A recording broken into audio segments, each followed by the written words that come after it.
Saludos compañeros, muy buenas tardes.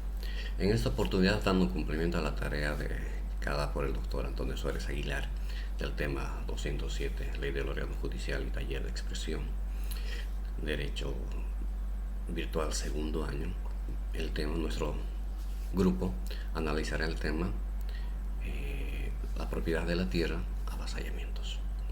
Empezaremos indicando que en la época antigua, en la edad primitiva, la tierra no tenía ningún valor. No tenía ningún valor, ¿por qué? Porque la gente era nómada, era errante, vale decir que iba de lugares en lugares, aprovechando los recursos que tenía ese lugar. Cuando se acababan íbamos avanzando a otro lugar. En esa temporada no había mucha gente, ¿no? Pero eventualmente ya va aumentando la gente y esto provocaba guerras por el movimiento, ¿no? También recordar que los varones se ocupaban de la caza y ir a la guerra. Las mujeres se ocupaban de las labores del hogar, pero no todos podíamos ir a la guerra y a la caza, ¿no? Entonces ya empezó el punto de partida para ir produciendo la tierra con el primer instrumento, que es el asadón. Entonces ya se empezó a dar el valor a la tierra, ¿no? Y a la producción de la tierra. Posteriormente de esto apareció una gran revolución en el área del agro en esa temporada, con la incorporación de la yunta de bueyes, ¿no es cierto? Entonces en base a esto ya se dio un mayor valor a la tierra, ¿no es cierto? Bueno, entonces ya el hombre a la postre dejó de ser errante, dejó de ser nómada, buscó lugares que eran aptos para él quedarse permanentemente. Por ejemplo, lugares que le daban protección y seguridad a su familia, a su gente, o lugares que estaban cerca, por ejemplo, a agua, para vivir tranquilamente, ¿no es cierto? Entonces, todo es la suma de estos factores que ya eventualmente le dieron ese valor que tiene la tierra hasta nuestros días, provocando cierto tipo de problemas que son los que estamos a punto de analizar. Antecedentes legales. Entre los antecedentes legales podemos ver la Ley 477, Ley contra el avasallamiento y tráfico de tierra, que su finalidad es precautelar el derecho de propiedad y seguridad alimentaria y evitar los asentamientos irregulares de poblaciones, donde se entiende que el avasallamiento son invasiones o ocupaciones de hechos o ejecuciones de trabajo o mejoras de una o varias personas que no acrediten el derecho propietario sobre los bienes del Estado o bienes del dominio público o tierras fiscales.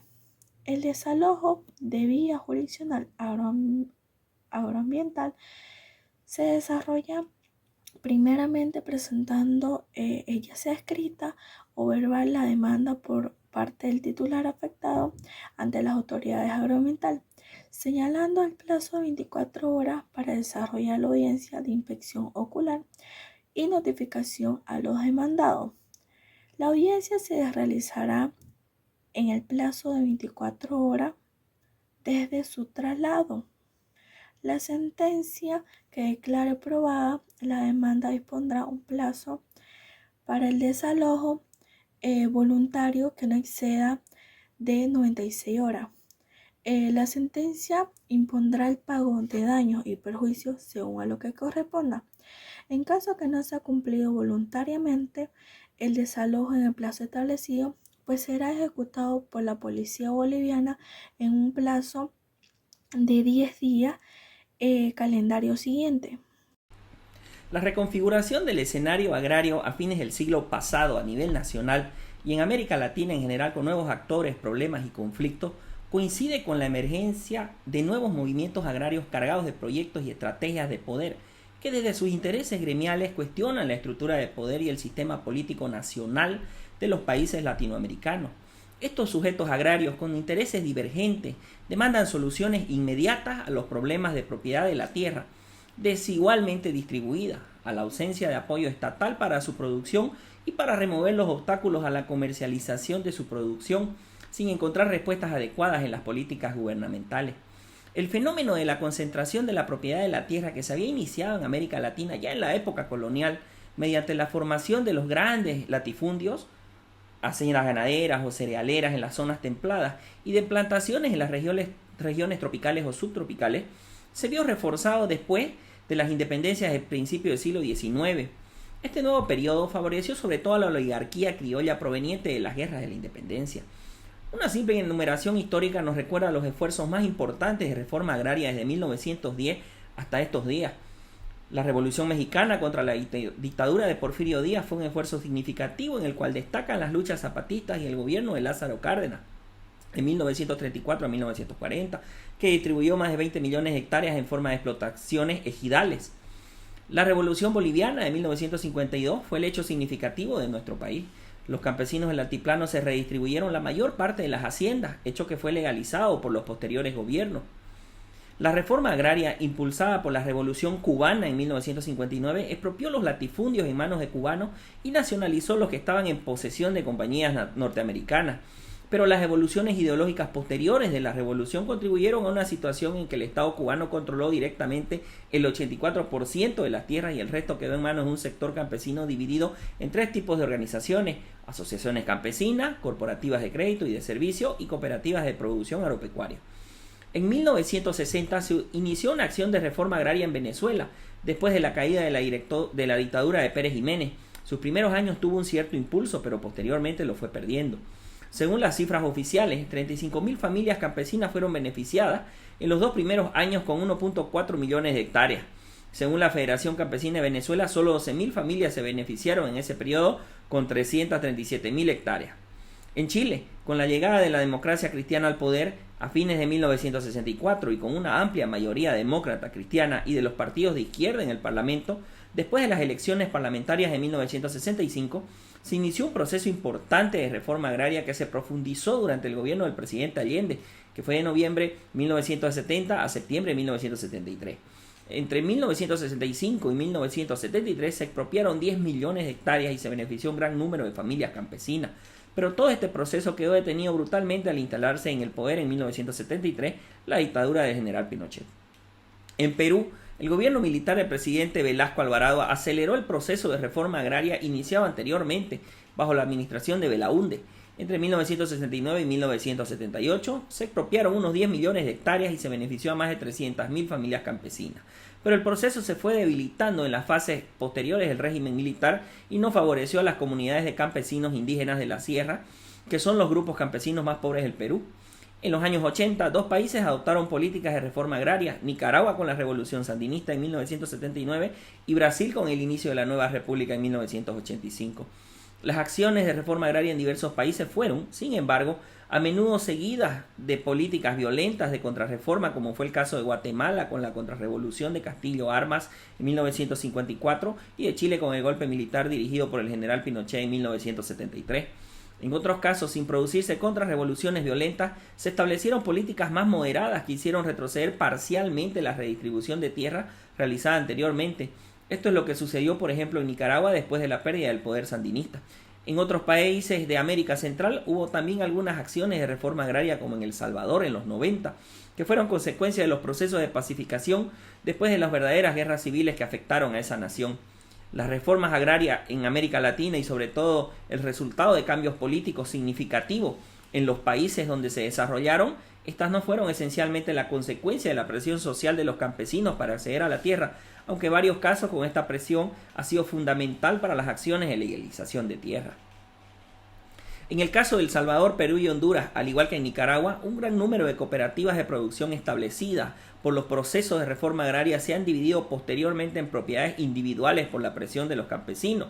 Por otra parte, en México, las nuevas políticas neoliberales instaladas por el presidente Salinas de Gortari en 1990 han favorecido la desaparición de numerosos ejidos, que eran las formas tradicionales de organización de los campesinos por las políticas de reforma agraria. Y en la legislación de Bolivia tenemos la ley 477, la ley contra el avasallamiento y tráfico de tierra. Esta ley tiene por finalidad precautelar el derecho propietario, el interés público, la soberanía y seguridad alimentaria, la capacidad de uso mayor y evitar los asentamientos irregulares de poblaciones. Para ello establecer el régimen jurisdiccional que permita al Estado resguardar, proteger y defender la propiedad privada individual y colectiva, la propiedad estatal y las tierras fiscales de los avasallamientos y el tráfico de tierra. Es en ese sentido que las disposiciones modifican el Código Penal e incorporan nuevos tipos penales contra el avasallamiento y tráfico de tierras en el área urbano o rural. A efectos de esta ley se entiende por avasallamiento de tierra a las invasiones u ocupaciones de hecho, así como la ejecución de trabajos o mejoras con incursión violenta o pacífica, temporal o continua de una o varias personas que no acrediten derecho de propiedad, posesión legal, derechos o autorizaciones sobre propiedades privadas individuales, colectivas, bienes de patrimonio del Estado, bienes de dominio público o tierras fiscales. Se establece la competencia de los juzgados agroambientales y penales para conocer de las acciones emprendidas en el marco de esta ley. En la Argentina se tiene la Ley de Propiedad Comunitaria, que es la Ley 26.160, y a su decreto reglamentario número 1122 del 2007. Este relevamiento abarca a las comunidades indígenas registradas en el INAI o en los organismos provinciales competentes y también aquellas que sin haber registrado su personería pertenecen a pueblos indígenas preexistentes. Es decir, que todas aquellas comunidades que pese a no contar con un reconocimiento oficial cumplen con los requisitos para ser consideradas como sujeto indígena y están protegidas por esta ley de propiedad comunitaria. En Perú se tiene la ley de la reforma agraria en 1969 que fue promulgada por el gobierno militar del general Velasco Alvarado. En Ecuador está la ley de reforma agraria y colonización de 1964. Esta ley enuncia que la expropiación de tierras explotadas en forma absentista y defectuosa, la reversión de tierras incultas considerando como tales aquellas que han sido ociosas por 10 años, excluyendo lógicamente razonables extensiones de reserva. La revisión de las adjudicaciones y venta de tierras realizadas por el Estado en las que no se ha cumplido con las disposiciones legales, la eliminación de toda forma precarista de tenencia de la tierra con fines agrícolas, la integración del minifundio, la legalización de la posesión pacífica de la tierra, la intervención de haciendas del Estado, la promoción de parcelaciones privadas que se ajusten a los lineamientos de la ley. En Colombia se tiene la Ley 418 de 1997 sobre mecanismo de desmovilización de grupos armados al margen de la ley y medidas de atención para las víctimas y restitución de tierra. Es necesario reflexionar y debatir acerca de esta problemática de tierra y territorio porque tiene una directa relación con los resultados de la reforma agraria que ha sido llevada a cabo en nuestro país con el propósito de encontrar propuestas de solución con la participación de campesinos, indígenas y empresarios, que son los actores directos, y el concurso de académicos y especialistas en la cuestión agraria junto a operadores de políticas estatales. Esperemos que algún momento se pueda dar. Continuando con el tema, ahora hablaremos acerca de la legislación boliviana, acerca del tema en cuestión. En la Constitución Política del Estado, en el artículo 56 y 57, se menciona que toda persona tiene derecho a la propiedad privada, individual o colectiva, siempre que ésta cumpla una función social. También el Estado garantiza la propiedad privada, siempre que el uso que se haga de ella no sea perjudicial. Y también si existiera una expropiación y que ésta se impone por necesidad o utilidad pública, o cuando la propiedad no cumpla una función social calificada conforme con la ley y previa indemnización justa.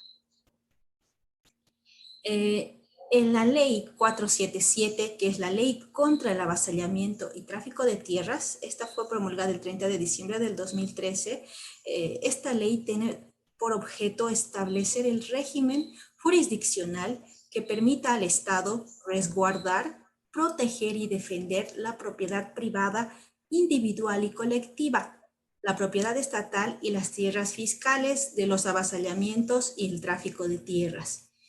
También, por medio de esta ley, mediante esta ley, se modifica el Código Penal y se incorporan nuevos tipos penales. La finalidad de la ley 477 es precautelar el derecho propietario, el interés público, la soberanía y seguridad alimentaria, la capacidad de uso mayor y evitar los asentamientos irregulares. la competencia, todos los juzgados agroambientales y juzgados en materia penal son competentes para conocer y resolver las acciones establecidas en esta ley. En la ley se menciona el tema de lo que se entiende por avasallamiento, el cual son las invasiones o ocupaciones de hecho, así como la ejecución de trabajos o mejoras con incursión violenta o pacífica, temporal o continua, de una o varias personas que no acrediten el derecho de posesión legal, derechos o autorizaciones sobre propiedades privadas, individuales, colectivas, bienes de patrimonio del Estado y bienes de dominio público o tierras.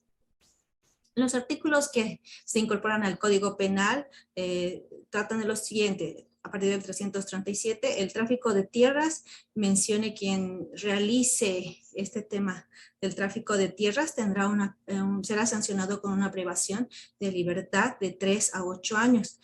Si comete el tema de avasallamiento, también el tema de la privación de libertad será de 3 a 8 años.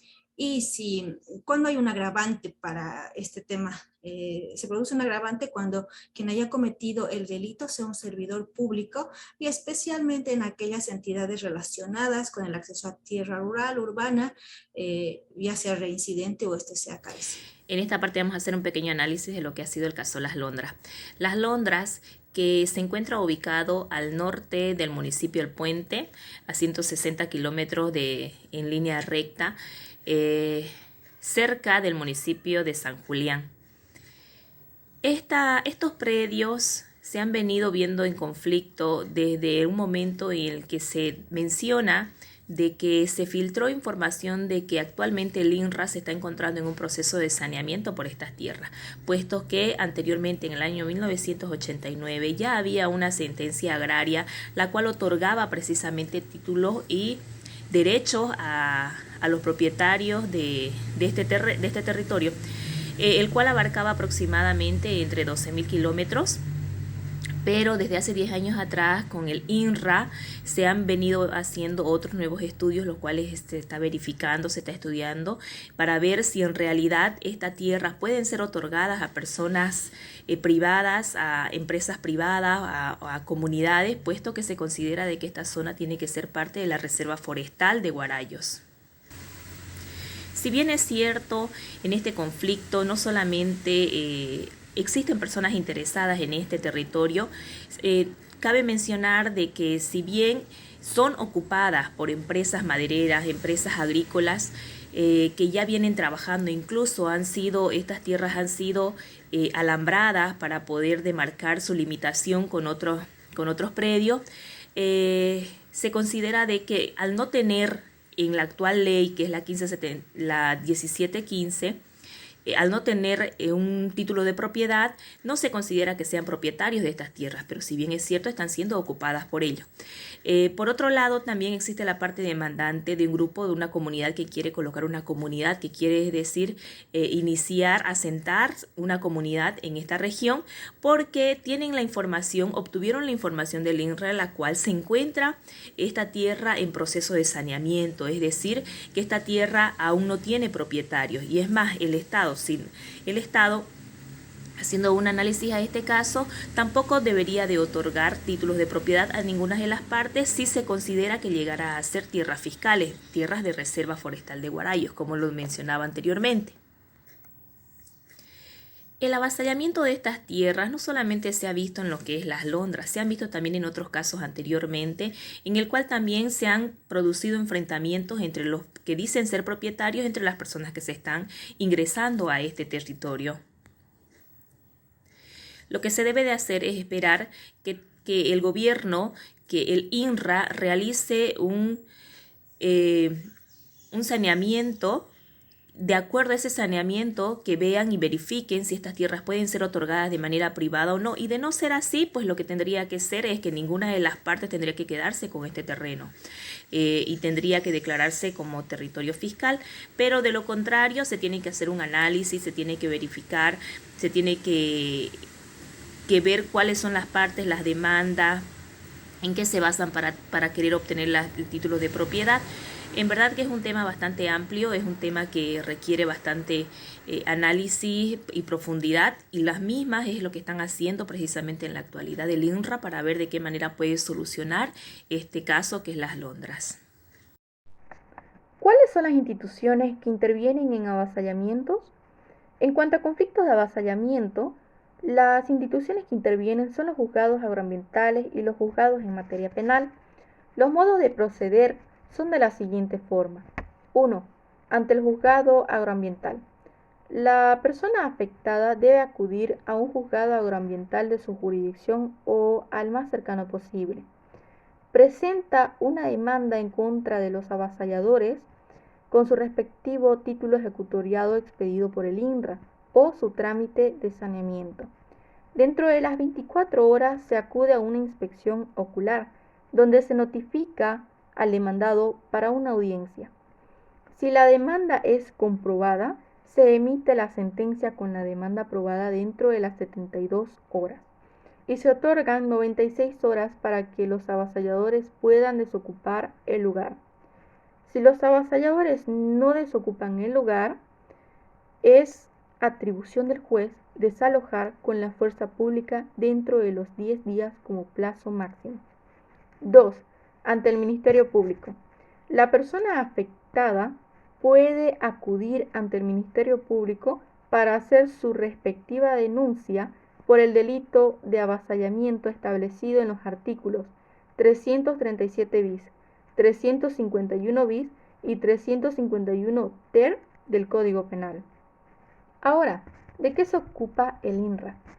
La función del INRA es certificar si existe el título ejecutoriado expedido por el mismo o si hay trámite de saneamiento para cualquiera de las partes en conflicto.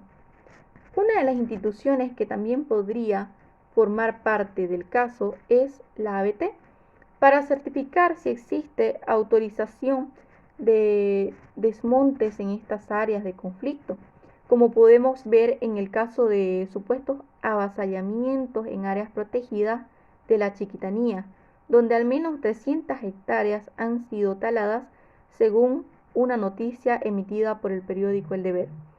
El director del INRA actualmente ha mencionado que no existe ni una denuncia por avasallamiento en estos municipios. Al mismo tiempo, el INRA informó que las autorizaciones de dotaciones de tierra se encuentran paralizadas desde la gestión 2019 por ser una zona de conflicto. Aunque no está claro si en realidad existe el delito de avasallamiento por parte de estas personas nombradas, es posible que estos se encuentren asentadas en estas zonas, ya que tienen autorización anterior a la gestión 2019 y son totalmente legales. De no ser así, las autoridades ya mencionadas deben pronunciarse.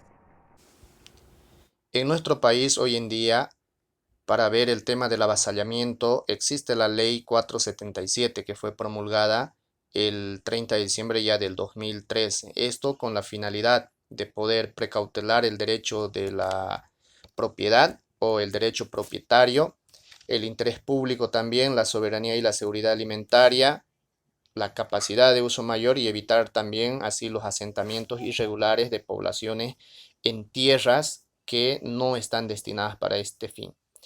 Esta ley, la 477, modificó también, ¿no?, el tema del Código Penal para incorporar nuevos tipos penales. Entre ellos se incorporan el artículo 337 bis, 351 bis y 351 ter, estableciendo en ambos o en estos artículos la privación de libertad de 3 a 8 años.